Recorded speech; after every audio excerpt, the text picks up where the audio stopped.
Apparently, one loss didn't do too much damage to Dawn Staley and South Carolina because they're still number one in the country, sort of, at least according to one list.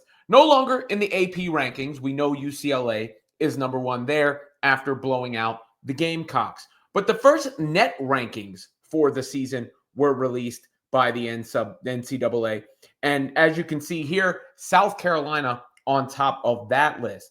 UCLA actually in third, UConn in fourth, TCU all the way up at 5, LSU at 8. Some noteworthy teams right there. And what are the net rankings, you may ask? It's basically, it replaced RPI several years back, and it kind of weighs two things: the strength of schedule and the location of said strength of schedule. It also, relatively weighs in net efficiency performance based on those two factors as well. So what this is telling you is South Carolina has played a strong schedule and looked good against said strong schedule, despite what happened with UCLA. So all the noise about Malaysia for Wiley, you can kind of throw out. All the noise about South Carolina's lineups, you can probably throw out. It remains to be seen, what happens when some of these other teams play better squads.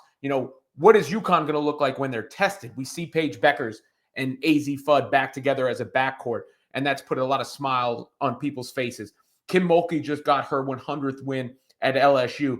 Flau'jae Johnson has been a standout player this season, but they haven't played anybody as of yet. And then, of course, Notre Dame tumbled while TCU rose behind the standout performance of Haley Van Lith so far this season.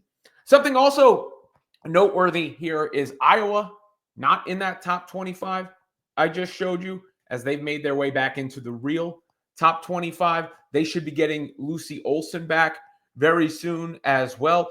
Her father explained what happened. It was very weird. She fell and cut her knee on like the corner of the court. It looked like a strange injury, not the kind of thing you usually see out there on the floor. Let me find her dad's thread. This was Roland Olson who shared this, and you can see the image that he put somewhere in there. I'm missing it. Maybe it was in a different post. I apologize. But he says, thanks to everyone who checked on Lucy and her knee. She had a freak trip and fall while leaving the Rays playing service and landed flush on the sharp edge of the court. It split open the skin all across her kneecap and required a ton of stitches to close back up, but they expect her to be back for the next game. So just an odd injury for Lucy Olson there with Iowa. But when looking at that list, I guess looks like we've seen before South Carolina on top. They did have a 43-game win streak before that one loss. So I suppose one hiccup isn't enough to cost them an entire season when they're defending champs.